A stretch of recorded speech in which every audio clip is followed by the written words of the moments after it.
یہ نبی پاک علیہ السلام کو پہلے سے معلوم تھا، اور فقط پیارے آقا کو معلوم نہیں تھا، یہ امام حسین کی شہادت کی خبر امہات المومنین کو بھی پتا تھی، خاتون جنت بی بی فاطمہ کو بھی معلوم تھا، بلکہ مولا علی کرم اللہ تعالی وجہ الکریم ایک بار اپنے قافلے کے ساتھ فرات کے کنارے گزرے، فرمایا یہاں ٹھہر جاؤ، اور پھر فرمایا کہ مجھے میرے آقا علیہ السلام نے بتایا ہے کہ فرات کے کنارے حسین اور ان کے رفقا کو شہید کیا جائے، ان کو یہاں ان کے خیمے باندھے جائیں گے، اس مقام پر انہیں شہید کیا جائے گا۔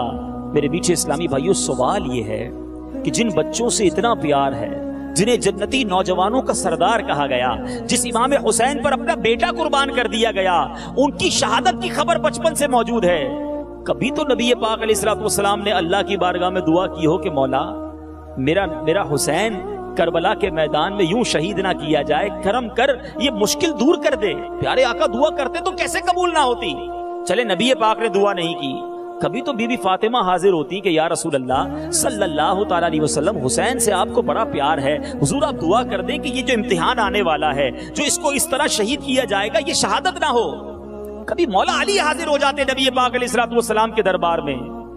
کیا گھرانہ میرے حضور کا ہے، ذرا غور کرو، انہیں پتا ہے شہادت ہونی ہے، مگر ماں نے دودھ پلا کر پال پوس کر بڑا کیا ہے امتحان کی تیاری کے لیے، والد نے تربیت کی ہے کہ کربلا کے میدان میں بیٹا ثابت قدم رہے، باطل کے آگے سر نہ جھکائے۔ سرکار علیہ السلام شفقتیں فرما رہے ہیں، مگر گویا یہ تیار کیا جا رہا ہے رب کی بارگاہ میں اس عظیم امتحان کے لیے۔ اے میرے میٹھے اسلامی بھائیوں اور بدری چینل کے ناظرین، ذرا غور کیجئے، اتنی محبتیں ہیں مگر شہادت کے لیے تیار کیا جا رہا ہے۔ آج مجھ پر اور آپ پر کوئی امتحان آتا ہے، ہمارا کیا حال ہوتا ہے؟ شکوے ہیں، شکایتیں ہیں، واویلے ہیں، بڑا پریشان ہوں، کاروبار نہیں ہے، روزگار نہیں ہے، بچے نہیں ہوتے، بچے ہیں تو بیمار ہیں، گھر چھوٹا سا ہے، کرائے کا گھر ہے، کہ علاج کے لیے پیسے نہیں ہیں، دنیا بھر کو کہتے رہتے ہیں، اور پھر ساتھ ساتھ شکوے بھی ہیں، اللہ نے مجھے دیا ہی کچھ نہیں ہے، فلاں کو دیکھو اتنا دیا، میں پیچھے رہ گیا۔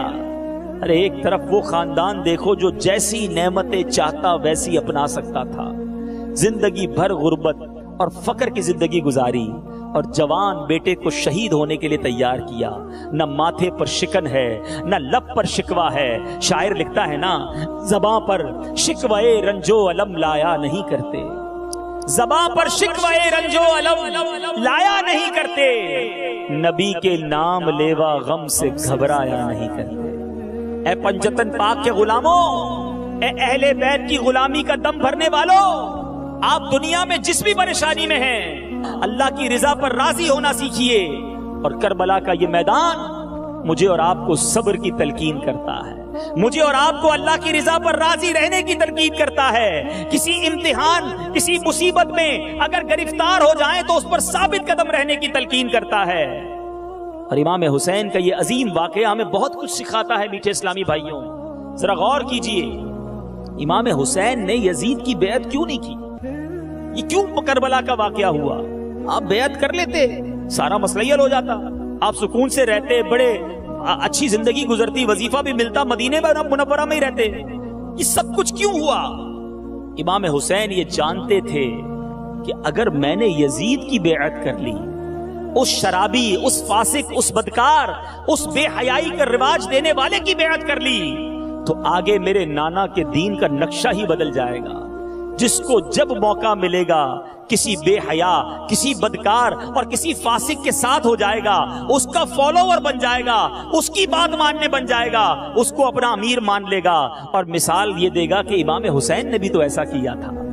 امام حسین نے کمپرومائز نہیں کیا، آپ نے باطل کے آگے اس لیے سر نہ جھکایا کہ رہتی دنیا کے لیے یہ پیغام چلا جائے کہ سر کٹتا ہے تو کٹ جائے، اسلام کا نام نہیں نیچے ہونا چاہیے۔ میٹھے اسلامی بھائیوں، ذرا غور کیجئے، امام حسین رضی اللہ تعالیٰ عنہ کے قافلے تقریباً سارے ہی شہید ہو گئے، عابد بیمار بچے، بیبیاں بچی، دیکھا جائے عددی لحاظ سے تو یزیدی جیت گئے، یزیدی بڑی تعداد میں واپس گئے، مگر ان سب نے سر کٹا کر وہ کام کر دکھایا کہ آج بھی رہتی دنیا میں امام حسین اور شہدائے کربلا کا تذکرہ تو موجود ہے، یزید کا نام لینے والا کوئی نہیں۔ آپ کو دنیا بھر میں امام حسین کے غلام ملیں گے، اپنے آپ کو پنجتن کا غلام کہہ کر فخر محسوس کرنے والے ملیں گے، دنیا کے پورے کونے کے اندر بھی کوئی یزید کا غلام کہنے والا نہ ملے گا۔ گویا امام حسین نے سر کٹا کر ثابت کر دیا کہ قتل حسین اصل میں مرگ یزید ہے، قتل حسین اصل میں مرگ یزید ہے۔ اسلام زندہ ہوتا ہے ہر کربلا کے بعد۔ امام حسین نے اپنا سب کچھ لٹا کر دین کو زندہ کر دیا، اور آج بھی ان کا چرچا بلند ہے، کیونکہ امام حسین کو حکومت کی تمنا نہ تھی، اسلام کو بلند کرنا تھا۔ آج کروڑوں اربوں دلوں پر امام حسین کی حکومت ہے، حکومت دلوں پر حکومت کا نام ہے، جو آج میرے آقا امام علی مقام، امام عرش مقام، امام حسین رضی اللہ تعالیٰ عنہ ہر مسلمان کے دل پر حکومت کرتے ہیں۔ کون ہے یزید کا نام لینے والا؟ تو میرے میٹھے اسلامی بھائیوں، دولت کے پیچھے، اقتدار کے پیچھے بھاگنے والے غور کریں کہ کہیں ایسا تو نہیں کہ یزید کے طریقے پر عمل کر رہے ہیں۔ آج میں سلسلے اپنے اس بیان کے اختتام پر سب کی توجہ لینا چاہتا ہوں، ذرا غور کیجیے۔ دو قسم کے خیمے تھے کربلا کے میدان میں۔ ایک خیمہ تھا جہاں 72 اللہ کے نیک بندے موجود تھے، ایک 22,000 کا لشکر تھا جس کے بھی خیمے لگے تھے۔ اب فرق کیا تھا؟ ادھر خیموں میں نماز ہوتی تھی، ادھر خیموں میں گانے باجے ہوتے تھے، ادھر خیموں میں تلاوت ہوتی تھی، ادھر خیموں میں شراب ہوتی تھی، رقص و سرور ہوتا تھا۔ غور کیجئے آج ہماری راتیں کیسے گزرتی ہیں، جو نمازیں پڑھ کر، درود پڑھ کر، تلاوت کر کے، عبادتیں کر کے دن اور رات گزارتا ہے، وہ تو گویا امام حسین اور ان کے قافلے والوں کے طریقے پر ہے۔ مگر جو شرابیں پیتا ہے، دیکھے وہ کس کا طریقہ ہے۔ ارے نام امام حسین کا لیتے ہو، کام یزیدیوں والا کرتے ہو۔ شراب پینے والا سوچے کہ یزید اور اس کے لشکر میں شراب پی جاتی تھی، کہلاتا پنجتن کا غلام ہوں اور کام یزیدیوں والے کر رہا ہوں۔ جوا کھیلنے والا، بے حیائی کرنے والا، بدکاری کرنے والا، ناچ گانے کی محفلیں سجانے والا سوچے ارے یہ کام تو کربلا میں یزیدیوں نے کیا تھا۔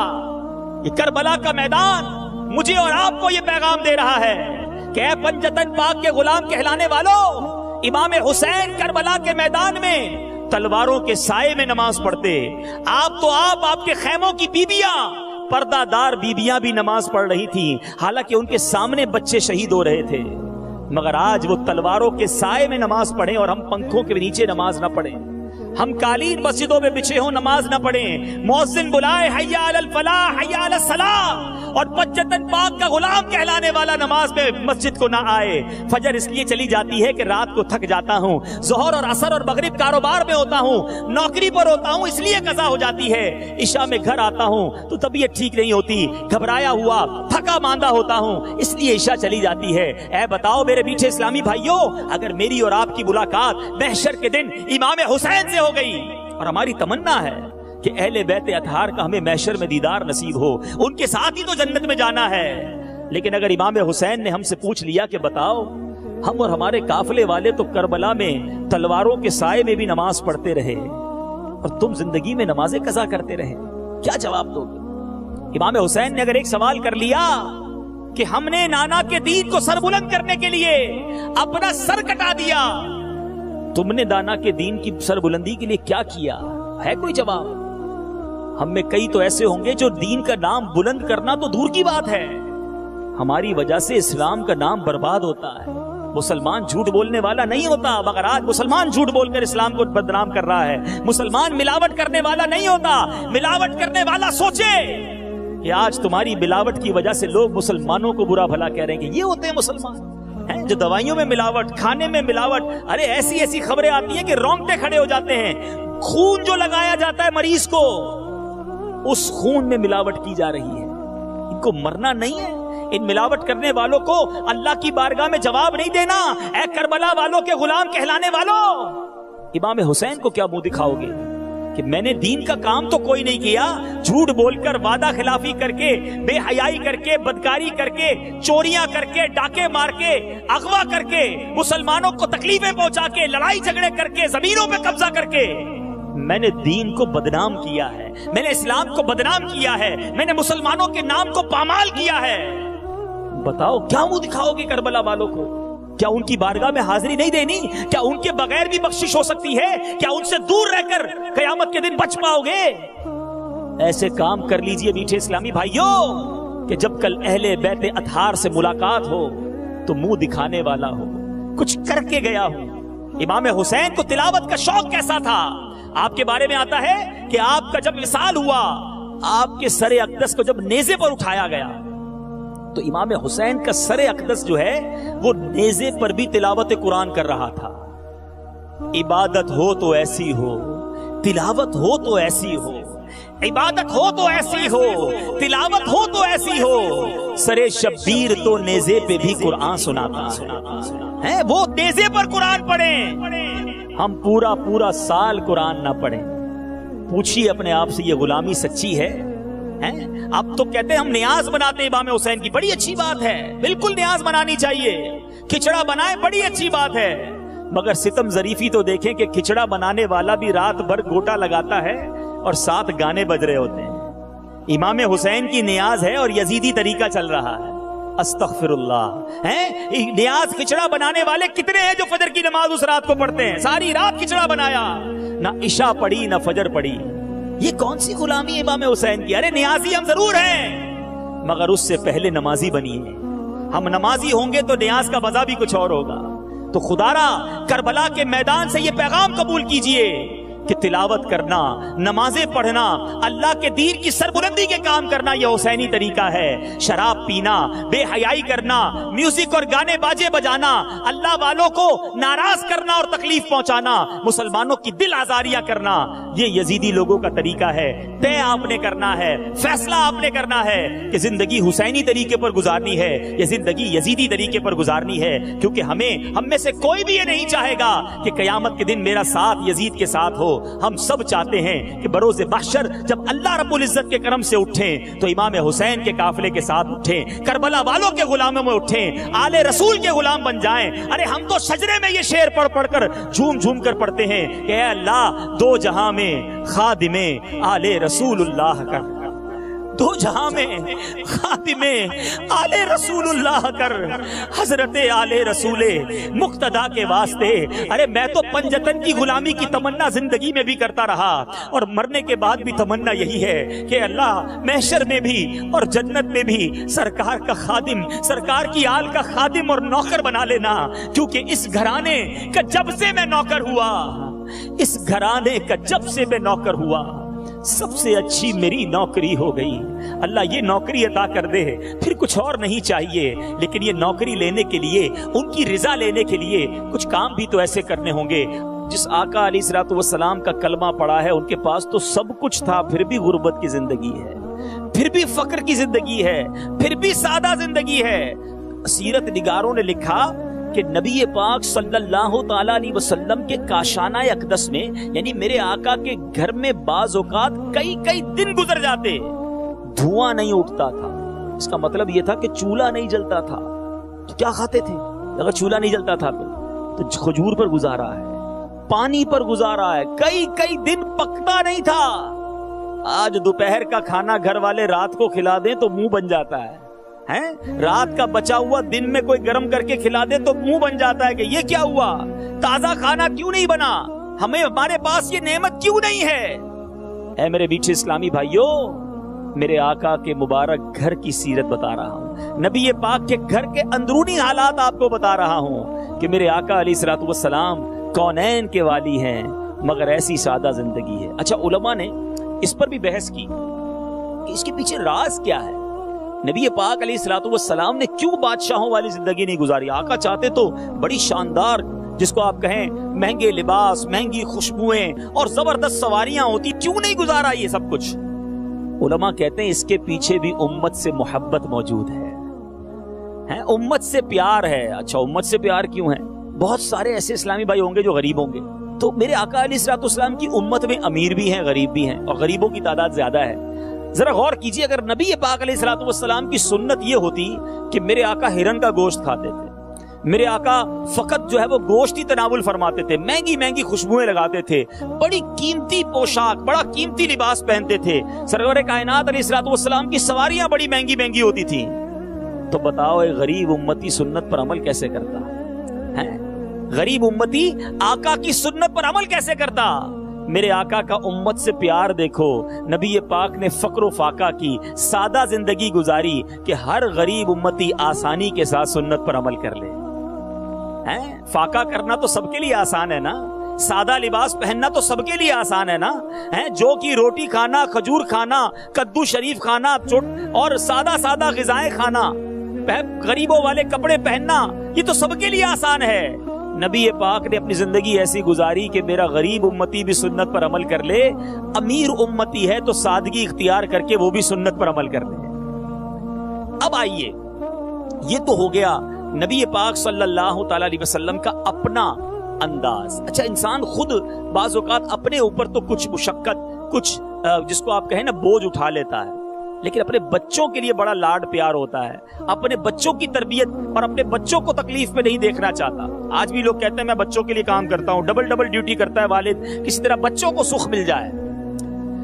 مگر نبی پاک علیہ الصلوۃ والسلام کے جگر کا ٹکڑا، میرے آقا نے کئی حدیثوں میں یہ فرمایا کہ فاطمہ میرے جگر کا ٹکڑا ہے۔ فاطمہ، حدیث کا مضمون ہے کہ فاطمہ میرے جسم کا ٹکڑا ہے، جو اس کو راضی کرتا ہے میں اس سے راضی، جو اس کو ناراض کرتا ہے میں اس سے ناراض۔ نبی پاک کی آنکھوں کی ٹھنڈک ہے بی بی فاطمہ، بی بی فاطمہ خاتون جنت رضی اللہ تعالیٰ عنہ کے بارے میں آتا ہے کہ جب بی بی فاطمہ نبی پاک علیہ الصلوۃ والسلام کے دربار میں آتی نا، بیٹی ہیں، میرے آقا استقبال کے لیے کھڑے ہو جایا کرتے تھے، خاتون جنت کا ہاتھ لیتے، ہاتھ چومتے، اور میرے آقا اپنی جگہ اپنی صاحبزادی کو بٹھاتے، اور پھر جب پیارے آقا بی بی فاطمہ کے پاس تشریف لے جاتے تو خاتون جنت کھڑی ہو جاتی، سرکار علیہ الصلوۃ والسلام کا ہاتھ چومتی اور اپنی جگہ پر بٹھاتی۔ باپ اور بیٹی کا پیار سیکھنا ہو تو نبی پاک علیہ الصلوۃ والسلام اور خاتون جنت کا یہ پیار دیکھیے، یہ ہم سب کے لیے درس ہے۔ آج بہت سارے قبیلے، بہت سارے گاؤں، بہت سارے جناب خاندان ایسے ہیں جہاں بچی پیدا ہو تو منہ بن جاتا ہے، بیٹا پیدا ہو تو مٹھائیاں تقسیم ہوتی ہیں، اور بچی پیدا ہو تو منہ بن جاتا ہے۔ بعض اوقات خاندان میں لڑائی، بلکہ ایسا بھی بدقسمتی سے ہوتا ہے کہ بیوی کو طلاق ہی اسی لیے دی جاتی ہے کہ 3 بیٹیاں ہو گئیں، بیٹا ہی نہیں ہو رہا، 4 بیٹیاں ہو گئیں۔ ارے اللہ کے بندوں، بیٹی تو اللہ کی رحمت ہے۔ ایک بات بتاؤ، کیا عورت کے اختیار میں بیٹا پیدا کرنا؟ کیوں عورت پر یہ سختی کرتے ہو؟ کیوں اللہ کی طرف سے اللہ کے فیصلوں پر اطمینان نہیں رکھتے؟ یاد رکھیں، رب جو چاہے جیسے چاہے عطا فرمائے، وہ قادر مطلق ہے۔ میری اور آپ کی کوئی حیثیت نہیں۔ جو بیٹیوں پر پریشان ہوتے ہیں ان کو دیکھیں جن کے بچے ہی نہیں ہوتے۔ ایسے بھی لوگ ہیں 25 20 سال ہو گئے، ایک اولاد نہیں۔ اچھا، ایک بیٹا ہوا، میں آپ سے پوچھتا ہوں، آپ کو بیٹا چاہیے، بیٹی پر آپ غمزدہ ہیں، ایسا بیٹا ہو کہ جو بڑا ہو کر باپ ہی کو مار مار کر گھر سے باہر نکال دے، کیا ایسا نہیں ہوتا؟ ارے بیٹوں نے والد کو قتل کیا، ایسے بیٹے بھی بدبخت بیٹے موجود ہیں۔ تو کیا معلوم اللہ تعالیٰ نے اس آفت سے مجھے بچانا تھا، اس لیے بیٹی جیسی نعمت عطا کر دی۔ اور سنو میرے آقا علیہ الصلوۃ والسلام کیا فرماتے ہیں، حدیث کا مضمون ہے، جس کی 3 بیٹیاں ہوں وہ اس کی اچھی پرورش کرے، اچھی جگہ رشتہ کر دے۔ پیارے آقا فرماتے ہیں اس پر اللہ تبارک و تعالیٰ کے کرم سے جنت واجب ہو جاتی ہے۔ وہاں صحابی موجود تھے، عرض کرتے ہیں یا رسول اللہ صلی اللہ تعالی علیہ وسلم، کسی کی 2 بیٹیاں ہوں تو ہو سکتا ہے یہاں بھی کوئی ایسا بیٹھا ہو 3 تو نہ ہو 2 ہوں۔ نبی پاک علیہ الصلوۃ والسلام نے فرمایا 2 بھی ہوں تو جنت واجب ہو جاتی ہے۔ اچھا، یہ روایت جب میں پڑھ رہا تھا نا، یہاں تک جب میں پہنچا تو میری الحمدللہ ایک بیٹی ہے، تو میں سوچنے لگا کہ 3 والے کو بھی جنت مل گئی، 2 والے کو بھی مل گئی۔ کرم دیکھیں، صحابی رسول نے وہیں ایک اور سوال کر لیا کہ حضور اگر کسی کی 1 بیٹی بھی ہو تو؟ اللہ کے حبیب نے فرمایا 1 بیٹی ہو تو بھی جنت واجب ہو جاتی ہے۔ اب سچ بتاؤ یار، بیٹی پیدا ہونے پر غم ہونا چاہیے یا خوشی ہونی چاہیے کہ یہ تو جنت کا ٹکٹ ہے؟ اگر اس کی تربیت کر لی جائے، اس کے ساتھ اچھا برتاؤ کر لیا جائے، اللہ کی رضا کے انداز سے اس کی تربیت کرنے میں، ہاں تربیت پھر سنت کے مطابق کرنی ہے، پردہ بھی سکھانا ہے، ادب بھی سکھانا ہے، نمازی بھی بنانا ہے، پھر انشاءاللہ یہ بیٹی آپ کے لیے اللہ نے چاہا جنت کا سامان بنے گی۔ ایک اور حدیث پاک سنا کر بات آگے بڑھاتا ہوں۔ نبی پاک علیہ الصلوۃ والسلام نے فرمایا بیٹیوں کو برا نہ کہو، حدیث کا مضمون ہے، بیٹیوں کو برا نہ کہو، بے شک میں بھی بیٹیوں والا ہوں۔ کمال بات ہے یار، نسبت کو نبی پاک اپنی طرف فرمائے کہ میں بھی بیٹیوں والا ہوں۔ ارے بیٹی ہونے پر تو خوشی ہونی چاہیے، ہیں। تو میٹھے اسلامی بھائیوں، بیٹی پیدا ہو تو غم نہ کریں، اللہ کی رضا پر راضی رہیں، اور کونین کے والی صلی اللہ تعالی علیہ وسلم سے سیکھیں کہ اپنی بیٹی کے ساتھ کیسی شفقت اور کیسا برتاؤ تھا، اتنی محبت، اتنا پیار۔ مگر بیٹی کی تربیت کیسی ہے؟ گھر کے سارے کام کاج خاتون جنت اپنے ہاتھ سے کرتی، چکی اپنے ہاتھ سے پیستی تھی، گھر کے کام کرتی، ہاتھوں میں گٹے پڑ گئے، چھالے پڑ گئے۔ مولا علی کرم اللہ تعالی وجہ الکریم نے کہا کہ اے فاطمہ، کام کر کر کے تم تھک جاتی ہو، تمہارے جسم پر نشان پڑتے جا رہے ہیں، ایسا کرو کہ نبی پاک علیہ الصلوۃ والسلام کے پاس، اپنے بابا جان کے پاس جاؤ، اور وہاں جا کر ان سے کوئی غلام مانگ لو، کوئی کنیز مانگ لو، تاکہ تمہارے گھر کے کام آسان ہو جائیں۔ بی بی فاطمہ کہتی ہیں میں نبی پاک علیہ الصلوۃ والسلام کے پاس جاتی ہوں، پیارے آقا سے عرض کرتی ہوں حضور کوئی غلام دے دیں، کوئی کنیز دے دیں جو گھر کے کام کاج کر دے، آسانی ہو جائے۔ تربیت والد کی کیسی ہوتی ہے؟ نبی پاک خود تو سادہ تھے، اپنی بیٹی کو کیا تربیت دیتے ہیں؟ یہ نہ کہا کہ میری جان، میرے دل کے ٹکڑے، بہت سارے خادم لے جاؤ۔ آقا علیہ الصلوۃ والسلام نے فرمایا، جس کا مضمون ہے اے بیٹی اپنے گھر کے کام کاج اپنے ہاتھ سے کیا کرو، کام کر کے جب تھک جاؤ تو 33 بار سبحان اللہ، 33 بار الحمدللہ، 34 بار اللہ اکبر کہہ لیا کرو، تمہاری تھکن دور ہو جایا کرے گی۔ اے میرے میٹھے اسلامی بھائیوں، یہ ہے تربیت میرے آقا علیہ الصلوۃ والسلام کی اپنی شہزادی کو، جو شہزادی کونین ہیں، جو جنتی عورتوں کی سردار ہیں۔ ارے یہ کیسے لوگ تھے کہ جو جنت کے مالک تھے مگر دنیا میں سادہ زندگی ہے، کھانا پینا بھی تھوڑا ہے، بعض اوقات خاتون جنت کے گھر میں بھی فاقے ہوا کرتے تھے۔ میرے میٹھے اسلامی بھائیوں، میں عرض یہ کرنا چاہ رہا ہوں، دیکھو کیسا گھرانہ میرے حضور کا ہے، کیا گھرانہ میرے حضور کا ہے۔ یہ تھوڑے پر راضی ہیں اور ہمیں تکلیف آتی ہے تو ہم شکوہ کرتے ہیں۔ اچھا ایک اور بات، بہت سارے ناظرین تسبیح فاطمہ تو جانتے ہیں، نماز کے بعد پڑھتے بھی ہیں 33 بار سبحان اللہ، 33 بار الحمدللہ، 34 بار اللہ اکبر۔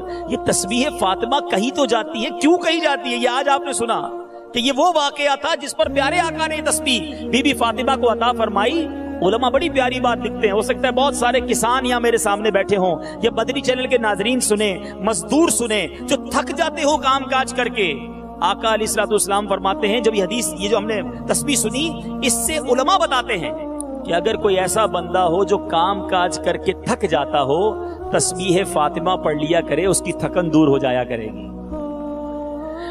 اچھا اب ایک اور خوبصورت پہلو، غریب آدمی ہوتا ہے نا دنیا میں، وہ غریب تو ہوتا ہے، بعض اوقات اسے صبر بھی آ جاتا ہے، چلو کوئی بات نہیں اللہ کی مرضی ہے، لیکن وہ اختیاری غریب نہیں ہوتا۔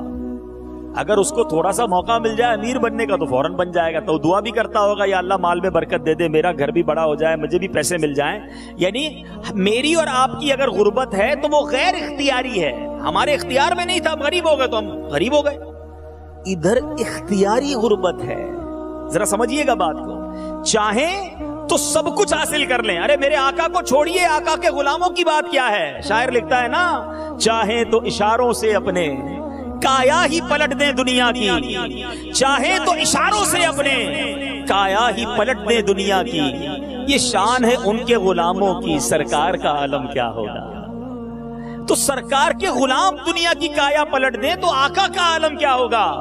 مگر اختیاری غربت، سمجھ رہے ہیں میری بات؟ جانتے بوجھتے اختیار ہے کہ امیری اختیار کر لیں، مگر جانتے بوجھتے فقر اختیار کرنا، جانتے بوجھتے غربت اختیار کرنا، یہ کمال ہے میرے آقا علیہ الصلوۃ والسلام کا اور ان کی آل کا۔ بی بی فاطمہ نے پھر حسنین کریمین کی تربیت کیسی کی، ذرا دیکھیں تربیت کیسے اتر رہی ہے۔ محرم کے مہینے میں ہم اہل بیت اطہار کی بات کرتے ہیں، ضرور کرنی چاہیے، مگر فقط بیانات سن کر، فقط فضائل سن کر سیکھتے کیا ہے؟ اپنے اندر تبدیلی کیا لاتے ہیں؟ حسنین کریمین کا مقام اللہ غنی۔ میرے آقا علیہ الصلوۃ والسلام حسنین کریمین کے بارے میں کیا فرماتے ہیں؟ ہمارے یہ دونوں بیٹے جوانان جنت کے سردار ہیں، جنت کے نوجوانوں کے سردار۔ حضرت امام حسن سے کتنا پیار تھا کہ ایک بار نبی پاک علیہ الصلوۃ والسلام سجدے میں تھے، پیارے آقا علیہ الصلوۃ والسلام نے سجدے کو طول دیا کہ سر اٹھانے سے کہیں امام حسن نہ گر جائیں، سجدے میں میرے آقا رہے تاکہ امام حسن جو ہے ان کو تکلیف نہ ہو۔ یعنی میرے آقا کے کاندھوں پر سواری کرنے والی یہ ہستیاں، امام حسین کے بارے میں آتا ہے۔ بلکہ ایک بار امام حسن رضی اللہ تعالیٰ عنہ نبی پاک کے مبارک شانوں پر سوار ہو گئے، کاندھے پر سوار ہوئے، ایک صاحب نے عرض کی صاحبزادے آپ کی سواری کیسی اچھی سواری ہے، کیونکہ نبی پاک کے کاندھوں پر سوار ہے نا۔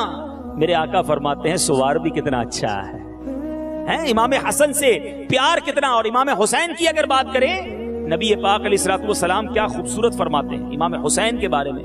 بلکہ غور کیجئے میٹھے اسلامی بھائیوں، بچہ جب پیدا ہوتا ہے ہم کیا کرتے ہیں؟ پہلے کان میں اذان دیتے ہیں، پھر کیا کرتے ہیں؟ کسی نیک آدمی کے ذریعے اسے گٹی دلواتے ہیں، جس کو تحنیک بھی کہا جاتا ہے، کہ کسی نیک آدمی کا جھوٹا مل جائے، تھوڑا سا شہد ہو یا کھجور ہو، تاکہ بچے کو برکت ملے۔ آپ جانتے ہیں امام حسین رضی اللہ تعالیٰ عنہ کے کان میں پہلی آواز کس کی آئی تھی؟ پیدا ہو کر سب سے پہلی آواز جو امام حسین کے کانوں نے سنی، میرے آقا علیہ الصلوۃ والسلام نے امام حسین کے کانوں میں اذان دی تھی۔ آواز سنتے ہیں سرور کائنات کی، اور نام کس کا سنتے ہیں؟ ذرا غور کیجئے، رب کے حبیب کی آواز ہے، اور نام ہے رب اعظم کا، رب کریم کا۔ اللہ اکبر، اللہ اکبر، میرے رب عز و جل کا سلام امام حسین کے منہ میں دے دی۔ یعنی پہلی غذا جو امام حسین کے حلق میں جاتی ہے وہ پیارے آقا کا مبارک لعاب ہے، نبی پاک کی مبارک تھوک مبارک ہے۔ کیا بچے تھے، کیا پرورش تھی، کتنا پیار تھا۔ ایک اور جگہ میرے آقا فرماتے حسین مجھ سے ہے اور میں حسین سے ہوں، اللہ دوست رکھے اسے جو حسین کو دوست رکھے۔ حسین